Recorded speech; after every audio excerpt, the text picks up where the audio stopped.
ఆయన ప్యాంట్ కూర్చోండి.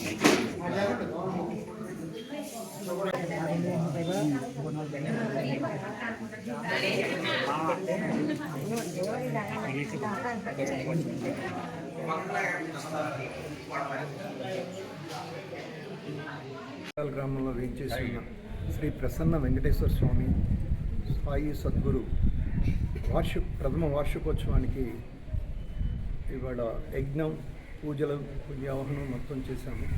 దాంతోపాటు భోజనాలు కూడా ఏర్పాటు చేయడం జరిగింది.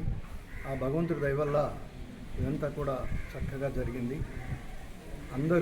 ప్రజలందరూ సుఖ సంతోషాలతో వర్ధిల్లాలని, ఆయురారోగ్యాలతో ఆనందంగా జీవించాలని కోరుకుంటున్నాం. ఇక్కడ వరలక్ష్మి వ్రతం కానీ, కుంకుమ పూజ కానీ, వినాయక చవితి కానీ, ఆ దేవుడి అన్ని పూజలు కూడా ప్రతి నెల ఏదో ఒకటి జరుగుతూనే ఉంటుంది.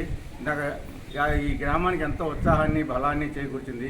ఇక్కడ దేవాలయం నిర్మించిన తర్వాత ఈ ఊళ్ళో కూడా ఎంతో డెవలప్మెంట్, ఆర్థికంగా కానీ, మానసికంగా కానీ, మరొక ఆరోగ్యపరంగా కానీ ఎంతో అభివృద్ధి సాధించామని కూడా ప్రజలు చెప్తున్నారు. ఆయన ఆశీస్సులు ఎల్లవెల్లా ఈ గ్రామస్తులకు, ఈ దేశానికి ఉండాలని, మంచి ఆరోగ్యాన్ని ఇవ్వాలని, మంచి ఉన్నతిని ఇవ్వాలని, దినదినాభివృద్ధి చెందాలని ఈ యొక్క దేవాలయము, ఇంకా కళ్యాణం ఇట్లాంటివన్నీ కూడా కట్టించుకోవాలని ఆ దేవుణ్ణి మేము కోరుకుంటూ ఈ అవకాశం ఇచ్చినటువంటి ఈ యొక్క ప్రింట్ న్యూస్ వాళ్ళకి, ఈ మిగిలిన టీవీ వాళ్ళకి అందరికీ కూడా ధన్యవాదాలు తెలియజేస్తున్నాం.